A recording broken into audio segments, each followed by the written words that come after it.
On the bottom of our planet lies the frigid land of Antarctica, the coldest and most inhospitable continent in the world. Stretching over 5 million square miles, Antarctica is covered in ice sheets that reach more than a mile deep. The average daily temperature is negative 49 degrees Fahrenheit, and wind speeds can reach over 100 miles per hour. Today, the only inhabitants of this barren landscape are scientists who work in research stations scattered across the continent. Mainstream geologists have long believed that ancient humans never settled on Antarctica because of its hostile climate. But incredibly, in 2016, satellite images revealed a curious formation emerging from the ice that some researchers believe could be a man-made pyramid. Recently, there have been a number of reports of pyramids, huge great pyramids in Antarctica. They jut out of the ice and snow, and they look perfect, just like those in Egypt. But they dwarf those in Egypt, like the Great Pyramid. One has a perfectly square base that is 2 kilometres square in each direction. Is it possible, therefore, that our ancestors did actually reach the Antarctic continent and perhaps even settle there? A man-made pyramid beneath the Antarctic ice? If such an incredible notion is true, then it naturally begs some questions. How was such a massive structure built on Antarctica? When was it done? And by whom? Antarctica, we have been told from the geologists, has been under ice for many millions of years. However, there is evidence that it could have been free of ice, certainly in certain areas, until perhaps 4000 BC. There are a large number of stories from Polynesia of so-called culture heroes who reached the Antarctic continent.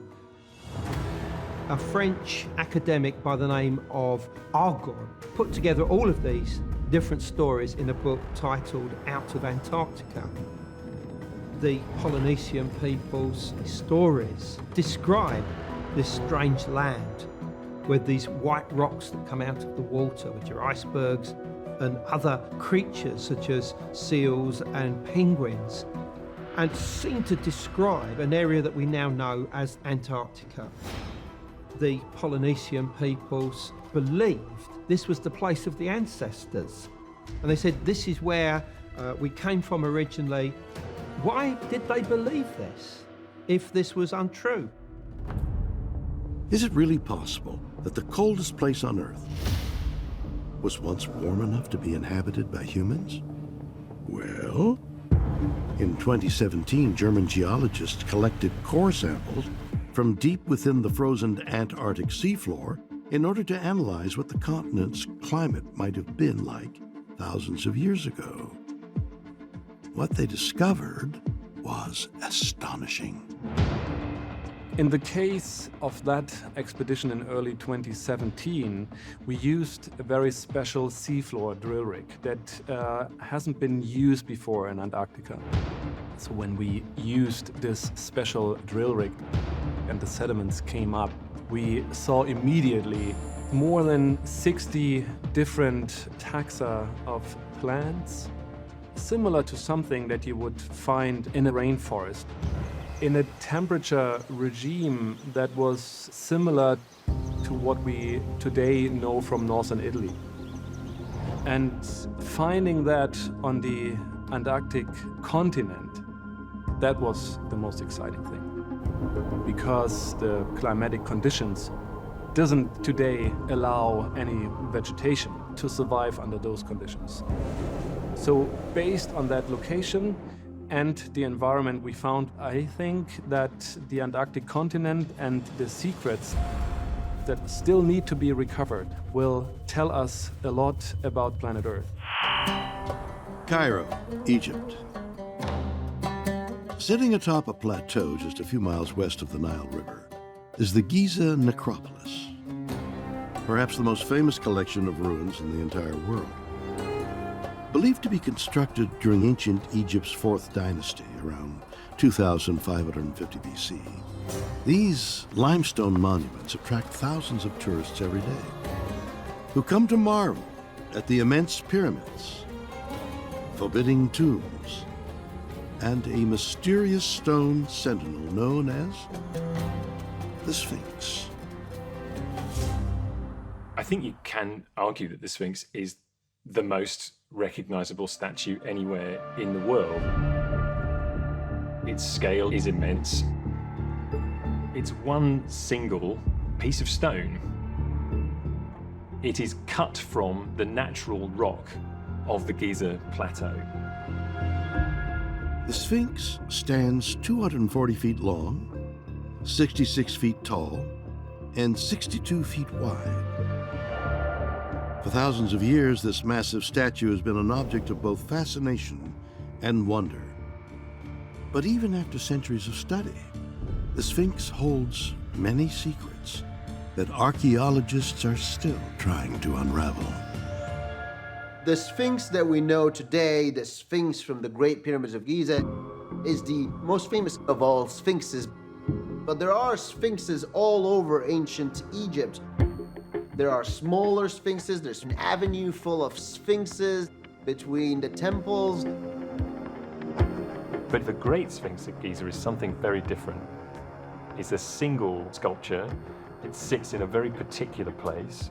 It doesn't seem to have performed the same function at all. What was it for? This is what we really want to know. No one has understood exactly what it means, because for literally thousands of years, the Sphinx was buried up to its neck in sand.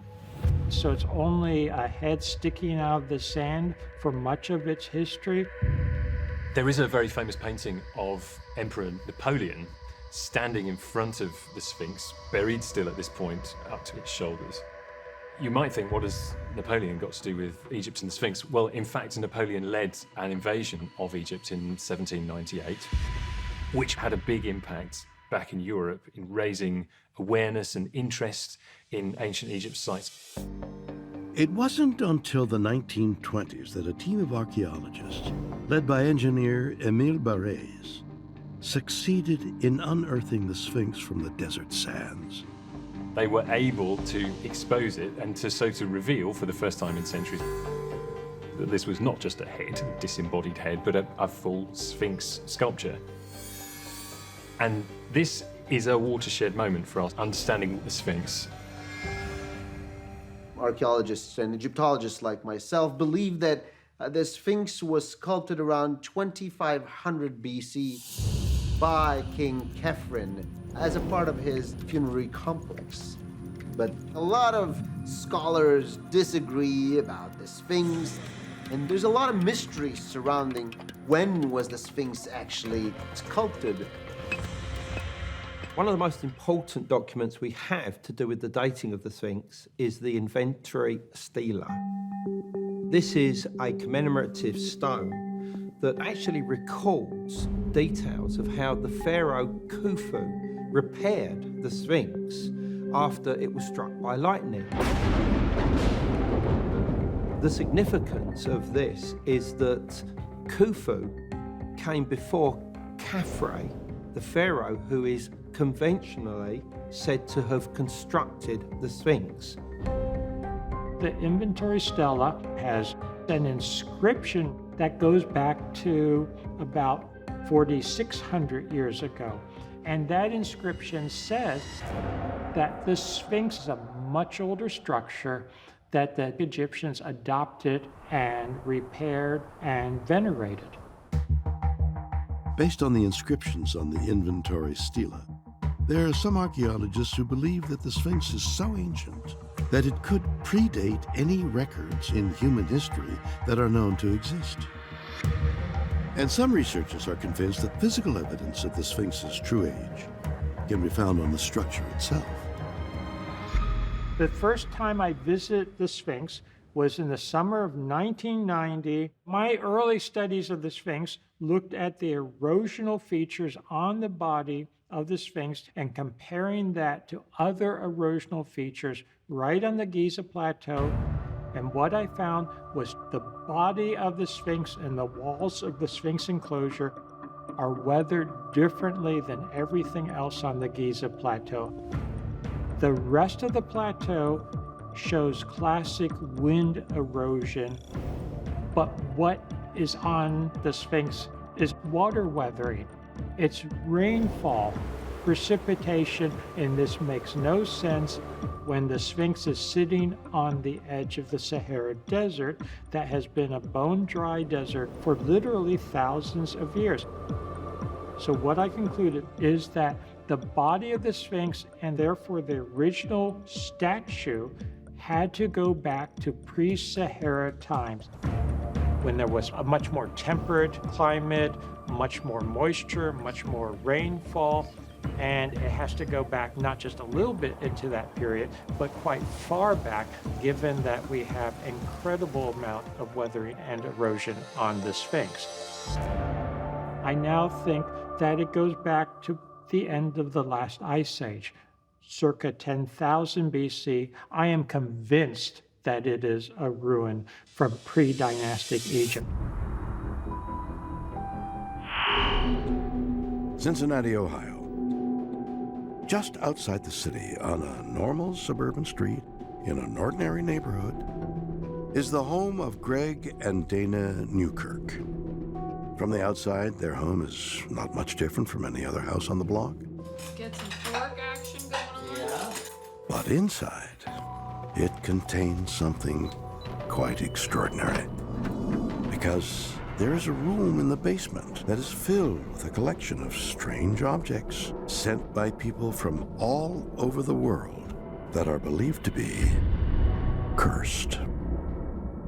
Greg and I lead normal lives, and we go about our life the same way that everyone else does. We just happen to be caretakers for very strange objects. The way that we got started collecting cursed objects was complete accident. It wasn't something that we had set out to do. Never would have imagined myself doing this. We were just interested in general weirdness. My wife and I investigate all manner of high strangeness, and we were both very interested in the idea of cursed objects. We slowly gained a reputation as being particularly good people for this. And so anytime anyone had a problem with an artifact, they would come to us and say, I don't know what to do with this. This thing is affecting my life. Will you just take it off my hands? It'd be easier to just give it to you and let you deal with it. So we built up this collection of very bizarre things. Visitors to the Newkirks' home are given ample warning that the basement is filled with objects that are cursed. We have a lot of haunted robes. But curiously, every day, the Newkirks receive requests from people who are eager to view their cursed collection. You'd think with cursed objects you want to avoid them, but there is a draw to them. When an object is said to be cursed, another word you could use is special. It's special. If this chair is cursed, it's different from every other chair in the world. And that makes it unique, that makes it interesting, and that draws our attention every single time. And the fact that that specialness is that it hurts people, that appeals to a certain macabre streak that we all have as human beings. People think of cursed objects as being kind of fun and spooky, but working with them, it feels a lot less about that and a lot more about that kind of heavy responsibility to keep some of these objects with us under lock and key and maybe out of the wrong hands. And maybe in a place that's safer not only for everyone else, but for them. The Newkirks' collection includes several objects that are considered to have the power to inflict harm on anyone who comes near them. This is the cursed deer skull. We drove down to Nashville to pick up from a woman who saw this in an antique store and took it back to her office, and almost immediately her employees started getting sick. One of her employees was hit by a car, and then the wall that this was hanging on actually fell down and took half of the building with it. There are certain objects specifically in our museum that Without people knowing why they feel the way that they feel, they will definitely have heart palpitations, anxiety. We've had people almost faint. We've had people throw up. We've had people dry heave. People have very visceral physical reactions to being around some of the objects. Among the accursed objects in the Newkirk's collection is a deadly ring that is claimed to kill anyone who wears it. A Bible used during a failed exorcism, and a doll that is believed to spread illness wherever it goes. But of all the cursed objects the Newkirks have come across, there is one that is so harrowing, they refuse to keep it in their collection. It is an unsettling wooden effigy known as the Crone. The Crone really is the definition of kind of a cursed object. It is a carved statue of a woman. Someone at some point in time took this object and attached the noose and the nails. It was given to us by some hikers who found it in the Catskills, off the beaten path in a cave. They took it home and initially started to experience really frightening things. Their animals were behaving strangely. They were finding wet footprints on the ground, and they didn't know what to do. Someone who we had worked with previously put them in contact with us, and after having some communication with them, they sent the Crone to us. People who would get near the Crone, they would be just overwhelmed with anxiety. This guy came all the way from Canada to come and see the Crone. He begged us to take it out of the box. Almost immediately, his eyes roll up in the back of his head and he starts to bleed from his mouth. And he has a violent seizure and he has to be taken out by the paramedics. And that's when Dana and I looked at each other and we said, we have to do something about this. It got to a point where the Crone was just too dangerous for even us to take care of. And what we wanted to do was bring her back to the Catskills, which is where she's from. To remove the Crone's curse, the Newkirk's plan was to return to the area where it was originally found by two hikers many years before, at which point they would remove the nails embedded in the Crone in a cleansing ritual. We wanted to bring her back, and every time a nail was pulled out, the intention was that we were pulling that curse out of the object. We hiked into the woods for miles, and I set up a circle. The idea of setting up a circle was basically just to create an energetic space for containing this ritual. And the whole time we were doing this, we were hearing footsteps and strange sounds that weren't animals around our circle, but we couldn't see anything. We were absolutely terrified, but we start performing the ritual. I pull the nails out. Soon as that happens, we feel this almost electric pop in the air. When we were done, every coyote on the mountain just started howling. And the ritual was finished, and what we were looking at was just a block of wood. And we just kind of knew that we had done what we went there to do. In the lower Jordan River Valley, 8 miles north of the Dead Sea, a distinct ridge rises from the landscape.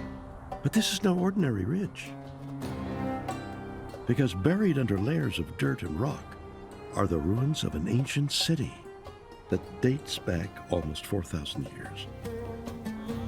Modern archaeologists have named the site Tal el-Hammam. When you look at Tal el-Hammam from satellite imagery, it's long and it's narrow. It's about a mile from end to end. We believe that as many as 50,000 people occupied the city. According to experts, Tal el-Hammam is shrouded in mystery. We don't know what it was named in ancient times or who lived there, but in recent years, some archaeologists have theorized that Tal el-Hammam is actually the ruins of the biblical city of Sodom. In Genesis, you have these cities, Sodom and Gomorrah, and there's wickedness, there's inequity in the city. But then God decides, no, this city is doing horrible kinds of things. So I'm literally going to rain fire, sulfur down. I'm going to destroy this city. God said, enough is enough. Fire and burning stone came forth out of the heavens from Yahweh and consumed the city. In fact, the Bible says that every person, crop, plant, tree, twig, anything that was living was destroyed. The Sodom and Gomorrah story is fascinating in that it's meant to be a metaphor, an understanding of, oh, when human beings don't do what they should do, here's what God does to destroy us. It's God's power being manifested. It's an act of God. The destruction of Sodom and Gomorrah has long been associated with the wrath of God. Until recently, many scholars thought that the story was only a myth. So why do some experts now believe that Tal el-Hammam could be the remains of the city of Sodom? There is more geographical data in the biblical text for the location of Sodom than there is for any other biblical site. The Bible was very, very clear that it was north and east of the Dead Sea, and it was very clear that it was east of Jerusalem, and Tal el-Hammam matches geographics of the text. It matches the time frame of the text. It matches all the possible descriptions as the text describes it. The idea that Tal el-Hammam matches the location of Sodom in the Bible is intriguing. And researchers also claim that there is physical evidence on site that confirms the biblical description of Sodom's destruction. The actual destruction event is recorded in just 2 verses in Genesis chapter 19, verses 24 and 25, where it talks about the fact that rock and fire came down from the heavens and destroyed Sodom and Gomorrah. One theory is that an incoming meteor or meteor fragment exploded over the north end of the Dead Sea and destroyed Tal el-Hammam. There are numerous proxies that give strong indication that an airburst or impact event have occurred. The first is the evidence of thermal damage that's represented through melted building materials and partially melted pottery fragments. The second is the appearance and occurrence of microspherules, very, very tiny spherical shaped melted pieces of mineral grains and sands. And the third is a high concentration of rare earth elements. Rare earth elements are very common in asteroids, not so common on the Earth. What's interesting is that the middle layer of Tal el-Hammam has a really high salt concentration.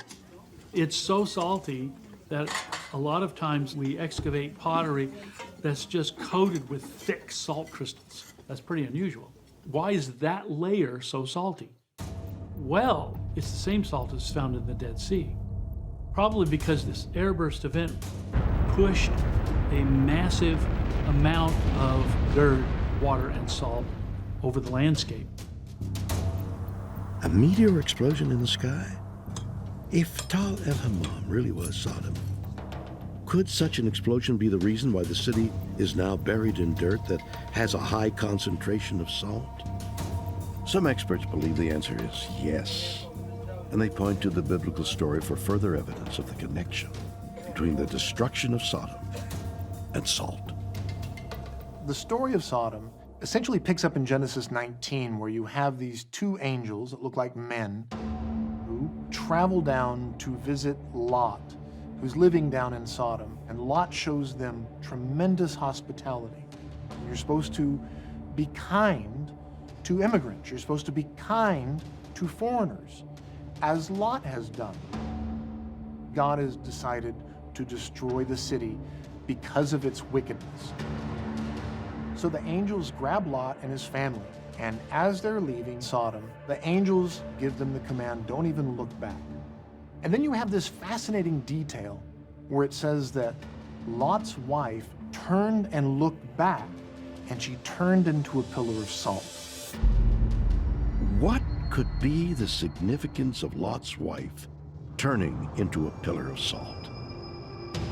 Does this detail from the story support the theory that a meteor explosion in the sky buried Sodom in dirt and salt? Perhaps. But is a meteor explosion a natural event, or is it an act of God? There's been a lot of question about fire and brimstone coming down from the heavens, right? This is one of these unexplained mysteries. And there have been a lot of theories. And this probably has something to do with wanting evidence that proves faith. A lot of people believe in these stories, and archaeology can confirm them. I think from a point of view of science, as we look at the biblical text and we look at the statement of this was fire and burning stone from God out of the heavens. If such an event actually occurred, would it have left some evidences around? Well, of course, yes. That's all confirmed by the science. Now, science can't tell me one way or the other whether it's an act of God, but the event is confirmed. Pompeii, Italy, 79 AD. At approximately 1 p.m. on a peaceful late summer day, this ancient Roman city in the shadow of Mount Vesuvius is shaken by a massive volcanic eruption. Within minutes, superheated gas and lava engulf the city and its surroundings. In an instant, thousands of people are buried alive as a city that was once their home suddenly becomes their tomb. Nearly 2,000 years after the eruption, Pompeii is a city that remains frozen in time. This eruption was what we call a pyroclastic eruption, where clouds of ash and debris, hundreds of degrees hot, came flowing down the mountain, flash flying everything in its path. And miraculously, the heat of this cloud was enough to carbonize and preserve, rather than destroy, all kinds of information. We have well-preserved architecture, wood and organic materials, foodstuffs, human remains, animal remains that have been preserved for 2,000 years beneath this volcanic debris. Today, the excavated ruins of Pompeii offer archaeologists and tourists a breathtaking look at the doomed ancient city. Perhaps the most intriguing discovery found beneath the ash from Mount Vesuvius's eruption was an ancient Roman structure located not far from Pompeii, known as the Villa dei Papyri. The Villa dei Papyri was a Roman luxury villa that was full of sculpture in marble and bronze. The villa was discovered by chance in 1750 by well diggers who, tunneling about 75 feet through volcanic debris, first hit a colored marble floor with an amazing pattern made up of bright red and yellow marbles. And we think this was once the vacation home of a Roman senator of the highest rank of an old noble family named Lucius Calpurnius Piso. The volcanic ash that buried Villa dei Papyri did not only preserve the physical structure, it also entombed a library that contained more than 1,800 papyrus scrolls. These scrolls are an extraordinary record of the thoughts and writings of people who lived nearly 2,000 years ago. Those texts were discovered when the city was excavated and some of the artifacts were first found. The people who discovered them didn't know what they were. They thought that maybe they were pieces of branches or logs because they were rolled up and carbonized until someone finally realized these are texts on papyrus. The Villa dei Papyri library is significant because it's the only surviving library from antiquity with its contents. There were scrolls found that date to the 3rd, 2nd, and 1st century BC and the 1st century AD. About 300 of them or so have been unscrolled, and they contain mostly philosophic texts. Some poetry, some literary criticism, a little bit of history, but many of the scrolls are so tightly bound together and carbonized that there's been a moratorium on attempts to open them. Fear of damaging the scrolls has left many of them virtually untouched for over 100 years. But new technology has presented a potential opportunity to read these mysterious ancient texts. Scientists in the computer science department at the University of Kentucky have developed a new method known as virtual unwrapping, which uses a sophisticated X-ray machine to scan the scrolls without damaging them. The virtual unwrapping that we innovated basically allows a 360-degree set of views to be collected from an object that rotates in front of an X-ray beam. This is a real scroll that's 2,000 years old, and in cross-section, we can see there's damage, there are parts that are missing, sections that are broken. Now we're using our software for the second step, which is to trace these wraps all the way through so that we can build a 3D model that lets us flatten that out and then read the text that's on it. And once we're done, we've achieved this image that's on the left, which is the final completely unwrapped version. This is a quote from Democritus, who was an early Greek philosopher and is very well known for having postulated with others that materials are made of atoms. I think it's remarkable that 2,000 years ago, Greek philosophers were postulating what we now know is true from science. Thus far, the team has been able to digitally scan 2 complete scrolls and a number of fragments. They hope that in the future, technology will advance and allow them to reveal even more. But what secrets might be contained in those 2,000-year-old scrolls? One exciting possibility that has been suggested is that the original letters written by Jesus' apostle Paul could have been kept within the library of Villa de Papyri. The Villa of the Papyri was entombed about 40 to 50 years after the death of Jesus. At this time, the original apostles are now out doing their mission work in various parts of the Mediterranean. So it's entirely likely that the Villa of the Papyri could have a collection of copies of Paul's letters. If the letters from the Apostle Paul circulated and found its way into the collection, such a discovery would represent the earliest Christian material that we have, almost dating back to the time of Christ and the disciples. Being able to use these techniques to understand history in a way that's almost forensic is going to bring surprising things forward, and we're going to be revealing more secrets than we'd ever imagined before.